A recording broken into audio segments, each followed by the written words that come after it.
صلی علی رسولہ الکریم اما بعد فاعوذ باللہ من الشیطان الرجیم بسم اللہ الرحمن الرحیم یا بنی اسرائیل، اے اسرائیل کی اولاد، اذکروا یاد کرو، نعمتی اللتی میری وہ نعمت یا میرا وہ احسان، انعمت علیکم جو میں نے تم پر کیا، وَأَوْفُوا بِعَہْدِی اور پورا کرو میرا وعدہ، میرا عہد، اوفی بعہدکم تو میں پورا کروں گا تمہارے وعدے کو، وَإِيَّایَ فَارْہَبُونَ اور مجھ ہی سے تم ڈرتے رہو۔ سورۃ البقرہ آیت نمبر 40 سے لے کر آیت نمبر 46 تک۔ اس سے ماقبل حضرت آدم علیہ السلام کا بالکل ابتدائی قصہ اس کا بیان ہوا تھا کہ کس طرح اللہ تبارک و تعالی نے حضرت آدم علیہ السلام کی تخلیق فرمائی، انہیں اعزاز بخشا، علم عطا فرمایا، مسجود ملائک بنایا، فرشتوں پر حضرت آدم کی برتری کو واضح فرمایا، اور پھر اس کے بعد شیطان کہ جو اللہ تبارک و تعالیٰ کی ایک حکمت کا منظر ہے کہ اللہ نے شیطان کا بھی ذکر فرمایا، اور پھر ان کا زمین پہ اترنا اور باقی کے معاملات وہ گزشتہ رکوع کے اندر تفصیل سے عرض کیے جا چکے ہیں۔ اب اس رکوع سے اور آیت نمبر 40 سے اللہ تبارک و تعالیٰ پھر بنی اسرائیل کو خطاب فرما رہے ہیں، چونکہ یہ سورہ بقرہ ہجرت مدینہ کے بعد ابتدائی دور میں نازل ہوئی تھی، اور وہاں پر ایک تو اسلامی ریاست قائم ہو چکی تھی، اور دوسرا ایک نئی قوم یعنی قوم یہود سے آپ صلی اللہ علیہ وسلم کا واسطہ پڑ گیا تھا۔ تو اس لیے سورہ بقرہ کے آغاز میں تو خطاب یہود سے زیادہ ہے، اور ان پر جو اللہ تبارک و تعالیٰ نے انعامات فرمائے ان کا تذکرہ ہے، تاکہ ان کو یہ باور کرایا جائے کہ تم جو موسیٰ علیہ السلام کی پیروی کے مدعی ہو، دعویٰ کرتے ہو، تو جو دعوت جو دین موسیٰ علیہ السلام لے کر آئے تھے، محمد صلی اللہ علیہ وسلم بھی وہی دین لے کر آئے ہیں، کوئی نئی دعوت لے کر نہیں آئے۔ پھر تمہارا مدینہ میں آباد ہونا بھی اسی بنیاد پر تھا کہ نبی آخر الزمان تشریف لائیں گے اور ہم ان پر ایمان لانے کی سعادت حاصل کریں گے۔ اب لاتے کیوں نہیں ہو ایمان؟ پھر اس بنیاد پہ اللہ انہیں یاد دلا رہا ہے کہ دیکھو اب تم میرے دین، میرے پیغمبر کے منکر ہو، لیکن دیکھو تم پر میں نے کیا کیا انعامات اور کیا کیا احسانات کیے۔ کچھ تفصیلات تو گزر چکی ہیں، آگے بھی آتی جائیں گی۔ تو آیت نمبر 40 کے اندر بھی اللہ تبارک و تعالی بنی اسرائیل کو خطاب فرما رہے ہیں۔ اسرائیل عبرانی زبان کا لفظ ہے، اسرا کا معنی عبد اور ایل کا معنی اللہ، یعنی اسرائیل کا ترجمہ عبداللہ بنتا ہے، اور یہ لقب تھا حضرت یعقوب علیہ السلام کا، اور آگے چونکہ ان کے 12 بیٹے تھے جن سے آپ کی ساری نسل چلی، تو سارے کے سارے پھر بنی اسرائیل کہلائے ہیں۔ تو اللہ فرما رہے ہیں کہ یاد کرو میری اس نعمت کو، میرے اس احسان کو جو میں نے تم پر کیا۔ اب اس احسان سے کیا مراد ہے؟ اقوال مختلف ہیں۔ اس احسان سے مراد وہ تمام احسانات ہیں جو اللہ تبارک و تعالیٰ نے بنی اسرائیل پر کیے تھے، یعنی فرعون کے ظلم سے نجات دلانا، فرعون کو پانی میں غرق کر دینا، پھر تورات کا عطا کرنا، اور بھی کتنے بادلوں کا سایہ، من و سلوہ، یہ کتنے انعامات ہیں۔ یہ سارے تم انعامات یاد کیوں نہیں کرتے ہو؟ وَأَوْفُوا بِعَہْدِی انعامات کو یاد کرو اور میرے وعدے کو بھی پورا کرو، یعنی اس سے مراد آپ صلی اللہ علیہ وسلم پر ایمان لانا، اور اسی طرح اللہ تبارک و تعالیٰ کی اتباع اور اطاعت کرنا کہ اگر تم یہ وعدہ پورا کر لو گے، اوفی بعہدکم تو میں بھی اپنا وعدہ پورا کر لوں گا۔ تو اس سے مراد کہ ایمان لانے پر میں تم سے راضی ہو جاؤں گا اور تمہیں جنت عطا کر دوں گا۔ عبداللہ ابن عباس رضی اللہ تعالیٰ عنہما فرماتے ہیں کہ یہاں پر اوفو بعہدی سے مراد آپ صلی اللہ علیہ وسلم پر ایمان لانا ہے، اور جو اللہ نے فرمایا نا کہ اوفی بعہدکم میں بھی اپنا وعدہ جو تم سے کیا پورا کروں گا، تو اس سے مراد وہ سخت احکامات تھے اللہ فرما رہے کہ وہ سخت احکامات میں ختم کر دوں گا یا ہلکے کر دوں گا، یعنی بنی اسرائیل کے لیے اب ہماری جسم پر کپڑوں پہ نجاست لگ جائے ہم دھو کے صاف کر لیتے ہیں، لیکن ان کے لیے حکم یہ تھا کہ تمہیں وہ جگہ کاٹنی پڑے گی تب جا کے وہ پاک ہوگی۔ اور توبہ میں ہم تو کہتے ہیں یا اللہ معاف فرما، سچے دل سے توبہ کر لیں اللہ گناہ معاف فرما دیتا ہے، لیکن بنی اسرائیل کی توبہ کیا تھی؟ اپنے آپ کو قتل کر ڈالو، یعنی بڑے سخت احکامات ہیں۔ اگر تم میرے پیغمبر پر ایمان لے آؤ گے تو میں تم پر احکامات ہلکے کر دوں گا، کیونکہ ویسے بھی امت محمدیہ میں آپ صلی اللہ علیہ وسلم کی برکت سے اللہ نے ہمارے لیے بڑی آسانیاں پیدا فرما دی تھیں۔ وَإِيَّايَ فَارْهَبُونَ، اور مجھ ہی سے ڈرتے رہو۔ رہبت وہ خوف جو تقوی کی بالکل ابتدا میں ہوتا ہے، یعنی رہب خوف اللہ کا یہ بنیاد ہے، یہ مقدمہ ہے کہ جس کے بعد اللہ تبارک و تعالیٰ کا تقوی انسان کو نصیب ہوتا ہے۔ تو اس آیت میں اللہ تبارک و تعالیٰ نے شریعت محمدی اور اپنے احکامات پر عمل پیرا ہونے کی دعوت دی بنی اسرائیل کو، اور اس کی بنیاد اپنے ان احسانات پر رکھی کہ دیکھو میں اللہ تمہیں جب کہہ رہا ہوں کہ میری بات کو مانو، میں اللہ وہ ہوں جس نے تم پہ وہ انعامات کیے ہیں، تو میں تمہیں کبھی بھی ایسی چیز کا حکم نہیں دوں گا کہ جو تمہارے لیے مشکل ہو۔ آگے آیت نمبر 41 میں اللہ تبارک و تعالیٰ فرماتے ہیں وَآمِنُوا بِمَا أَنزَلْتُ، ایمان لے آؤ اس کتاب پر جو میں نے نازل کی۔ اس سے مراد قرآن مجید بھی ہے، مصدقاً لما معکم، کیوں کہ وہ کتاب تصدیق کرنے والی ہے اس کتاب کی جو تمہارے پاس ہے، یعنی اس سے مراد تورات، کہ تورات اور اس کے اندر جو احکامات ہیں، تو قرآن بھی تورات کی تصدیق بھی کرتا ہے اور جو احکامات تورات میں تھے ان کی بھی تصدیق کر رہا ہے۔ گویا قرآن کوئی نیا کلام یا کوئی نئی چیز، اجنبی چیز نہیں ہے، وہی دعوت فکر ہے جو تمہیں تورات کے اندر بزبان موسیٰ علیہ السلام دی گئی، وہی دعوت فکر قرآن کے اندر بزبان محمد صلی اللہ علیہ وسلم تمہیں دی جا رہی ہے، کوئی نیا بات، کوئی نیا معاملہ نہیں ہے۔ وَلَا تَكُونُوا أَوَّلَ كَافِرٍ بِهِ، تو تم پہلے منکر نہ بنو، تمہارے حق میں یہ بہتر ہے۔ ایک گناہ دھمکی بھی ہے کہ تم پہلے منکر نہ بنو، کیا مانا کہ تب تم انکار کی روش اختیار کرو گے تو تم بنیاد بن جاؤ گے آنے والوں کے لیے انکار کرنے کی۔ جیسے مثال کے طور پر اب ہمارے معاشرے میں بہت سارے رسم و رواج چل رہے ہیں کہ جن کا قرآن و سنت اور شریعت سے دور کا بھی تعلق نہیں ہے، لیکن چونکہ ہمارا نظریہ کہ ہمارے بڑے کرتے رہے تو ہم بھی کرتے رہیں گے، تو کیا مانا کہ بڑوں نے جو کام خلاف شریعت کیے اب بعد والوں کے لیے وہ دلیل بن گئے، اب وہ اس کو دلیل بنا کر کیے جا رہے ہیں۔ تو گویا کہ تم بڑے ہو، جو کام تم کرو گے خواہ وہ اچھا ہے یا برا، خواہ وہ مثبت ہے یا منفی، آگے آنے والے تمہیں دلیل حجت بنائیں گے، تو اب تمہارے انکار کو بنیاد بنا کر جتنے بھی لوگ انکار کریں گے تو ان کا اپنا گناہ تو ملے گا، ان سب کا گناہ تمہارے کھاتے میں بھی لکھا جائے گا کہ تم ان کا سبب بنے ہو۔ جیسے آج ہمارے معاشرے میں رسم رواج چل رہے ہیں، تو جن لوگوں نے ان کا آغاز کیا باوجود سمجھانے کی بات نہ مانی، اب وہ رسم و رواج ان کے نسلوں میں بھی چل رہے ہیں، تو اب ان کو بھی گناہ ملے گا، تو ان کے آغاز کرنے والے آبا و اجداد ان کو بھی یہ گناہ ضرور ملے گا۔ کیوں کہ انہوں نے ایک رسم ڈال دی۔ مثال کے طور پر آج بھی ایک سوال، جیسے جمعہ کا دن تھا تو صبح سوشل میڈیا پہ ایک آدمی نے جمعہ مبارک کا میسیج دیا، تو ایک سوال آ گیا کہ آیا کہ اس کی حیثیت کیا ہے، یہ کہنا چاہیے کہ نہیں؟ تو مسئلہ تو یہ ہے کہ نہیں کہنا چاہیے، جمعہ مبارک نہیں کہنا چاہیے، کہ اس کی کوئی اصل نہیں ہے شریعت میں۔ لیکن ہوگا کہ آج میں اور آپ تو جانتے ہیں کہ ہم بس ویسے ہی کہہ رہے ہیں، لیکن جو بچے کل بڑے ہوں گے وہ اس کو دین کا مسئلہ سمجھ لیں گے کہ شاید یہ بھی کوئی دین کا حصہ ہے، اور جیسے جمعے کی نماز پڑھنا ضروری ہے تو جمعہ مبارک کہنا بھی ضروری ہے، حالانکہ کوئی ضروری نہیں۔ تو لہٰذا اب یہ کیا ہوگا، بنیاد بن جائے گی آنے والوں کے لیے، اور یہ ایک رسم کی شکل اختیار کر جائے گی، اور بعد والے اس کو بھی دین سمجھ لیں گے۔ تو لہٰذا یہ چیزیں نہیں کرنی چاہیے۔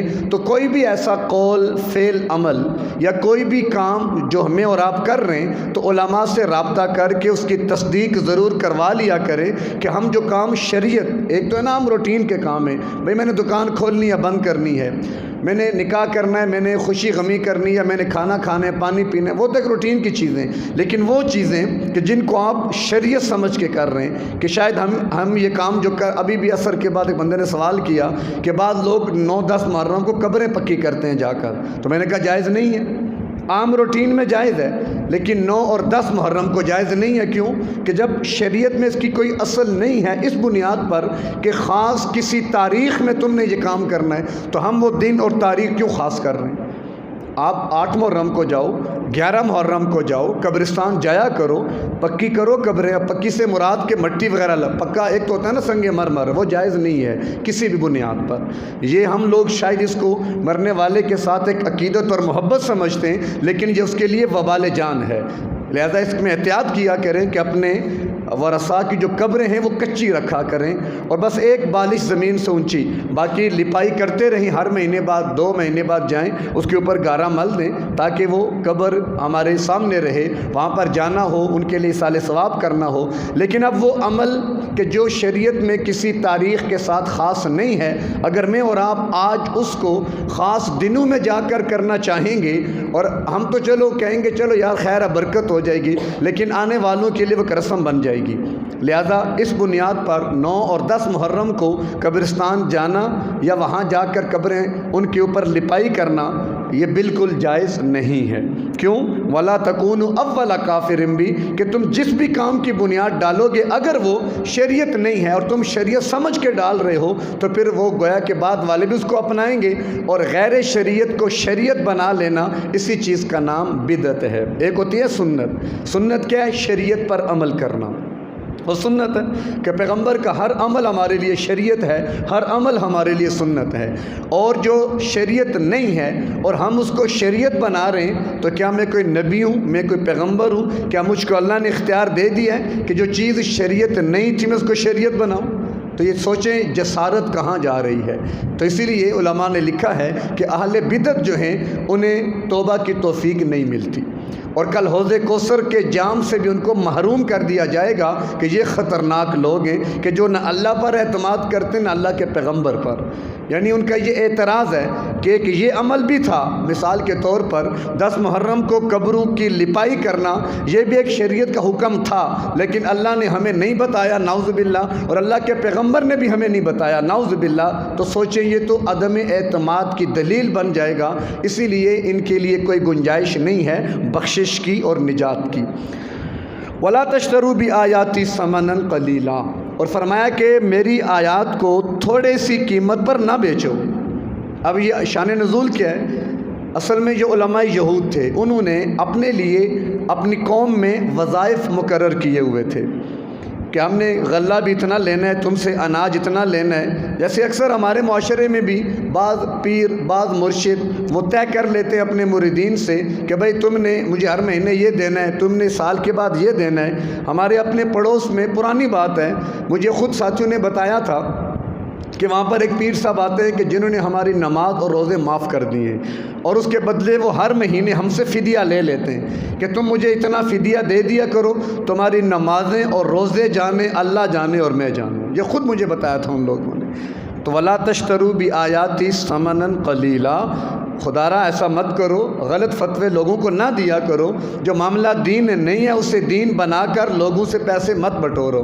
ہمارے ایک مخصوص طبقہ ایسا ہے کہ جس کے پورے دین کا محور مرکز دسترخوان ہی ہوتا ہے، کبھی کس عنوان پر، کبھی کس عنوان پر، کبھی کس عنوان پر۔ تو یہ اللہ معاف فرمائے بہت بڑا شریعت اور دین سے مذاق ہے۔ تو بہرکیف علماء یہود یہ کام کرتے تھے، جب اللہ کے محبوب پیغمبر تشریف لائے اور ان کا ذکر تورات میں بھی ہے، ان کی حمد و ثنا تورات کے اندر بھی ہے، تو اب علماء یہود سوچنے لگے کہ اب کیا کریں۔ اگر اس چیز کو واضح کرتے ہیں تو لوگ اگر ان پر ایمان لائیں گے تو ہمارے پیٹ کا کیا بنے گا، ہمارے کھانے پینے کا کیا بنے گا، ہمارے دسترخوان تو ویران ہو جائیں گے۔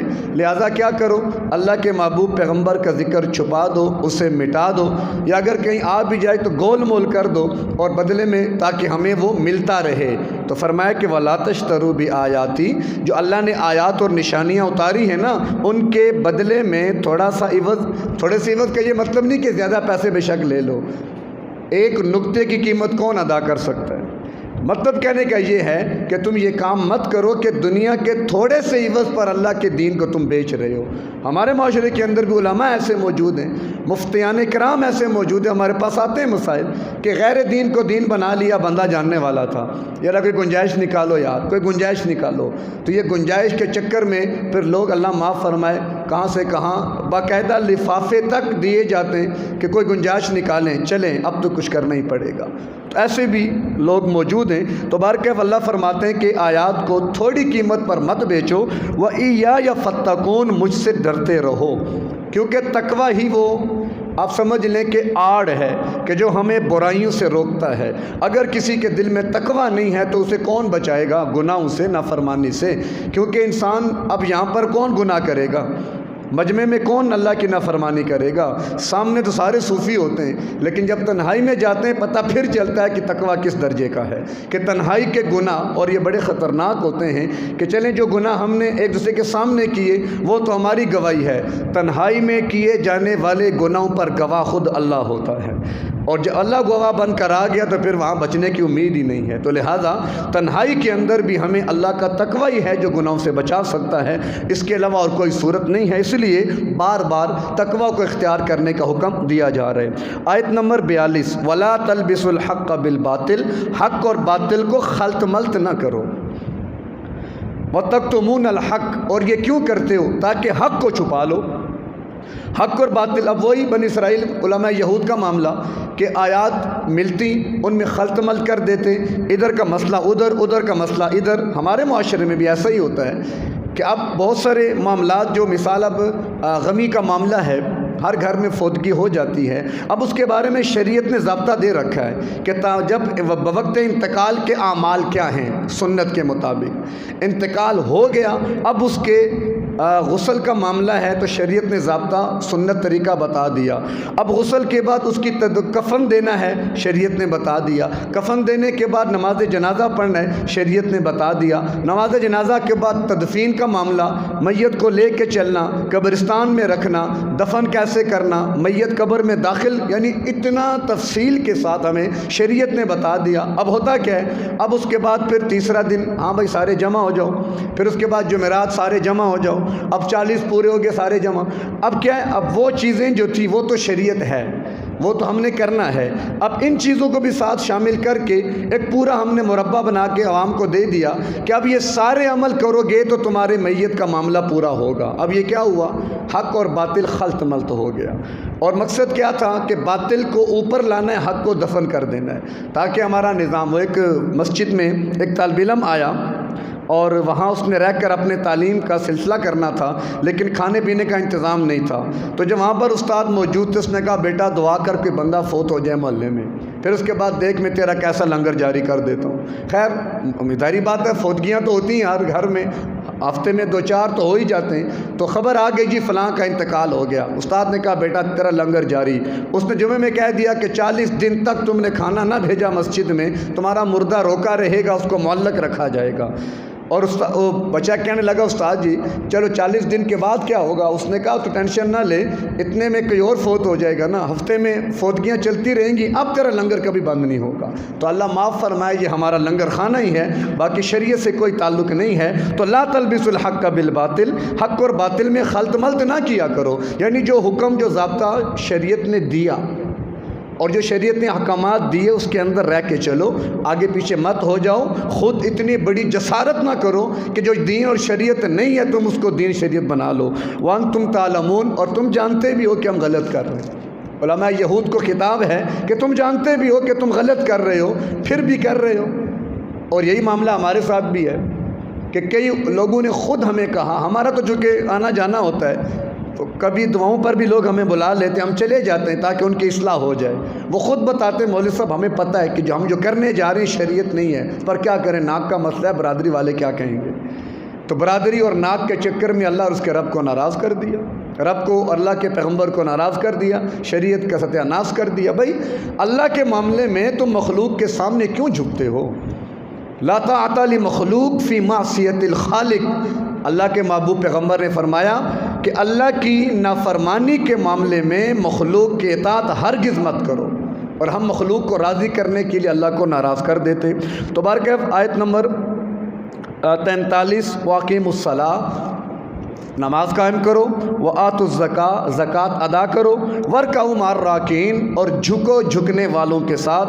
خطاب تو بنی اسرائیل سے ہے، اصل میں یہاں پر ورکعوا، اب رکوع ایک رکن ہے نماز کا، چونکہ یہود کی نماز میں رکوع نہیں ہوتا تھا، تو اس لیے خاص کر کے رکوع کا حکم دیا کہ تم اپنی نمازوں میں رکوع کو شامل کرو، گویا تم نماز پڑھو، زکوٰۃ دو۔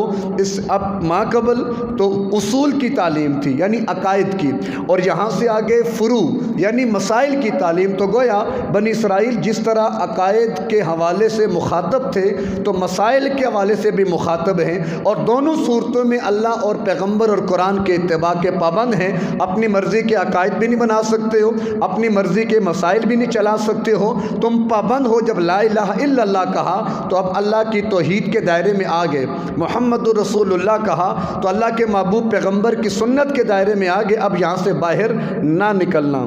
آیت نمبر 44 اتأمرون الناس بالبر، پھر خطاب علماء یہود سے کہ تم لوگوں کو تو نیکی کا حکم دیتے ہو، وتنسون انفسکم، اور اپنے آپ کو بھلا دیتے ہو، یعنی اب تم انہیں تو کہتے ہو تقوی اختیار کرو، نیکی کے راستے پہ چلو، اللہ کے احکامات کو مانو، اور خود مان رہے ہو، اللہ کی نافرمانی کر رہے ہو کہ اللہ کے محبوب پیغمبر کا انکار، قرآن کا انکار، اسلام کا انکار، اوروں کو نیکی کی دعوت اور اپنے آپ کو بھلانا، یہ کون سا طریقہ ہے؟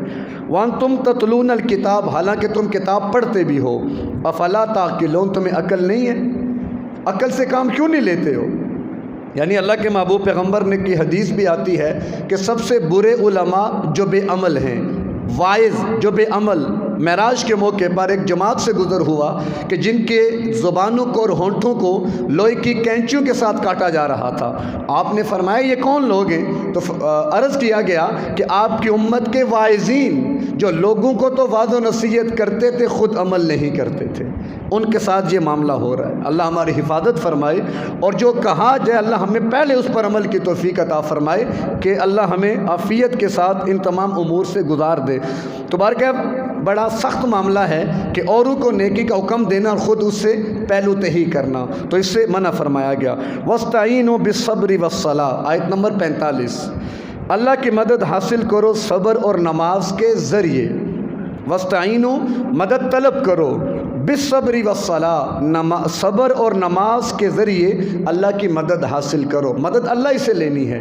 اب بعض لوگ یہاں تھوڑا غلط فہمی کا شکار ہو گئے کہ دیکھو اللہ کیا کہہ رہے ہیں کہ صبر اور نماز سے مدد لو، گویا اب صبر اللہ نہیں ہے، نماز اللہ نہیں ہے، اللہ کا غیر ہے۔ اللہ خود ہمیں کہہ رہے ہیں کہ تم صبر اور نماز سے مدد حاصل کرو۔ کیا معنی؟ اللہ کے غیر سے اللہ خود مدد کی بات کر رہا ہے، تو لہٰذا پھر اللہ کے غیر سے مدد مانگنی جائز ہوگی۔ لہٰذا پھر کوئی یا رسول اللہ مدد کہے تب بھی ٹھیک، کوئی یا علی مدد کہے تب بھی ٹھیک، کوئی یا غوث اعظم دستگیر کہے تب بھی ٹھیک۔ کیوں کہ جہاں پر تو صبر اور نماز کی بات ہو رہی ہے۔ اللہ کے محبوب پیغمبر حضرت علی تو بہت اونچی شان کے حامل ہیں، کوئی شک نہیں۔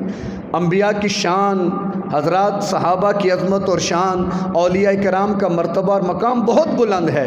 ان کو اصل میں عربی کی سمجھ نہیں آئی، علم نہ حاصل کر سکے کہ یہاں پر صبر اور نماز یہ گرامر کے اعتبار سے مفعول نہیں ہے کہ تم صبر اور نماز سے مدد حاصل کرو، بلکہ لفظ بات داخل کیا صلہ کے طور پر، ذریعے کے عنوان پر، کہ تم صبر کے ذریعے اور نماز کے ذریعے مدد حاصل کرو۔ تو گویا کہ صبر اور نماز تو ذریعہ ہے، تو مدد کس سے حاصل کرنی ہے؟ اللہ سے۔ تو یہ صبر اور نماز کو جہاں پر بطور ذریعہ کے ذکر کیا گیا ہے۔ اگر براہ راست نماز سے مانگنا ہوتا تو عبادت یوں ہوتی، وَاسْتَعِینُوا صَبْرًا وَصَلَاةً، کہ صبر اور نماز کو پکارو مدد کے لیے، جبکہ یہاں پر لفظ بات داخل کر کے اللہ نے اس کو ذریعہ بنا دیا کہ صبر کے ذریعے اور نماز کے ذریعے مدد مانگو۔ تو کس سے مانگو؟ اللہ سے، اللہ کے غیر سے مدد مانگنے کی اجازت نہیں ہے۔ وَإِنَّهَا لَكَبِيرَةٌ، اور وہ یعنی نماز بھاری ہے، بوجھ لگتا ہے، إِلَّا عَلَى الْخَاشِعِينَ، مگر وہ لوگ جو جھکے جا رہے ہیں، جو عاجز ہیں، جو اللہ کے تابعدار بن گئے، ان کے لیے کوئی مشکل نہیں ہے۔ جیسے ابھی ہم یہاں بیٹھے ہیں، ظاہر ہے بعض بوجھ محسوس کر رہے ہوں گے، بعض تھکاوٹ محسوس کر رہے ہوں گے، بات ختم ہو ہم جائیں، بعض تو بیچاروں نے بیٹھنے کی نوبت ہی نہیں لائی۔ کتنا ٹائم لگے گا؟ 15 منٹ 20 منٹ۔ قرآن کی تلاوت، قرآن کا درس، قرآن کی تعلیم، یہ ہماری روح کی ضرورت، ہماری زندگی کا حصہ، اس کے بغیر چارہ ہی نہیں ہے۔ کھانا نہ ملے کوئی پرواہ نہیں، کیونکہ کھانا نہ ملا انتہا میں بھوک سے مر ہی جائیں گے، جان جائے گی۔ قرآن نہ ملا تو ایمان جائے گا، تو ایمان کا جانا جان کے جانے سے زیادہ خطرناک ہے۔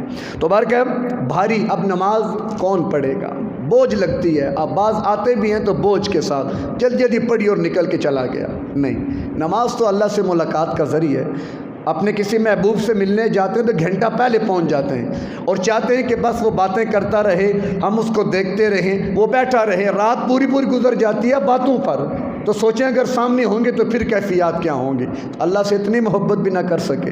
یعنی یہ کیفیات کا ایک جائزہ ہے کہ ہماری اللہ سے محبت کتنی ہے، ہماری اللہ سے تعلق کی کیفیت کتنی ہے، کہ دنیا کے محبوبوں کے لیے ہمارا وہ ایک اللہ والے جا رہے تھے گلی کے عشاء کی نماز کے بعد، گلی کے اندر ایک نوجوان کو دیکھا کھڑا ہے، چلے گئے، فجر کے لیے اٹھے، تہجد کے لیے پڑھنے کے بعد جب مسجد آنے لگے دیکھا تو نوجوان وہیں پہ کھڑا ہے۔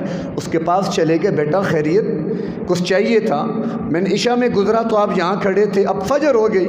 تو اس نے کہا بابا جی آپ اپنا کام کریں، مجھے کھڑا رہنے دیں۔ بھائی کچھ بتا تو صحیح، تو کھڑا کیوں ہے یہاں پہ؟ تو اس نے کہا جی بات یہ ہے کہ وہ سامنے میری محبوبہ کا گھر ہے اور میں کھڑا اس لیے ہوں کہ شاید وہ سامنے سے گزرے، اس کا دیدار نصیب ہو جائے۔ جب یہ بات سنی تو بزرگوں کی چیخ نکل گئی، غشی طاری ہو گئی۔ جب بعد میں ہوش میں آئے تو لوگوں نے کہا کیا ہوا تھا؟ تو کہا کہ اس کا جملہ میرے دل پہ لگا جا کر، اور میں اپنا آپ سنبھال نہ سکا۔ میرے دل میں یہ خیال آیا کہ دنیا کے عارضی محبوب، فانی محبوب اور بے وفا محبوب کے لیے پوری رات کھڑا رہا، اور میں کتنا بد نصیب ہوں کہ اپنے حقیقی محبوب کے لیے 1 منٹ بھی کھڑا نہیں ہو سکتا۔ تو اس چیز نے مجھے گرا دیا۔ تو اللہ والذین آمنوا اشد حبا للہ، اہل ایمان کی صفت کیا ہے؟ کہ وہ اللہ کی محبت میں سخت ہوتے ہیں، شدید اللہ سے محبت۔ اللہ ہمیں نصیب فرما دے۔ اپنے محبت کا ایک ذرہ بھی اگر مل جائے نا اللہ کی طرف سے تو آپ سمجھ نہیں سکتے کہ اس کے اوپر اللہ نے کیا کچھ کیفیات رکھی ہیں۔ اب خاشعین کون لوگ ہیں؟ الذین یظنون، جو لوگ یہ گمان رکھتے ہیں، انہم ملاقو ربہم، کہ انہوں نے اپنے رب سے ملاقات کرنی ہے۔ یعنی جو رب سے ملاقات کرنا چاہتے ہیں وہ خاشعین ہیں، وہ خشوع اور خضوع والے ہیں، وہ فنا فی اللہ ہیں۔ کیوں؟ من احب لقاء اللہ، جو لوگ اللہ سے ملاقات کا شوق رکھتے ہیں، احب اللہ لقاءہ، اللہ بھی ان سے ملاقات کا شوق رکھتا ہے کہ آؤ میں تم سے ملنا چاہتا ہوں۔ تو لہٰذا جن کے دلوں میں اللہ کی ملاقات کا شوق ہوگا پھر وہ یہ سارے کام کریں گے۔ اللہ پہلے باقی سب بعد میں، اللہ کا امر پہلے باقی سب بعد میں۔ وَأَنَّهُمْ إِلَيْهِ راجعون، اور ان کے دل دماغ میں یہ بات پیوست ہے، اتری ہوئی ہے کہ ہم جتنا مرضی یہاں رہ لیں بالآخر ہم نے لوٹ کے اللہ کی طرف جانا ہے۔ تو یہ ہے آیت نمبر 40 سے 46 ایک رکوع مکمل کہ جس میں اللہ تبارک و تعالیٰ نے بالخصوص بنی اسرائیل سے خطاب کیا اور بالعموم مجھے اور آپ کو بھی دعوت فکر دی۔ خلاصہ یہ ہے کہ اپنے عقائد وہ بھی درست کر لو، نمبر 2 اپنے اعمال وہ بھی درست کر لو، دل میں اللہ کی محبت پیدا کر لو، دین کا اور اس پر عمل کا شوق پیدا کر لو، تو پھر تم اللہ کی ملاقات کا شوق رکھو نہ رکھو اللہ تم سے ملاقات کا شوق رکھے گا۔ تو اللہ ہمیں بھی جو کہا سنا اس پر عمل پیرا ہونے کی توفیق عطا فرمائے۔ وآخر دعوانا ان الحمد للہ رب العالمین۔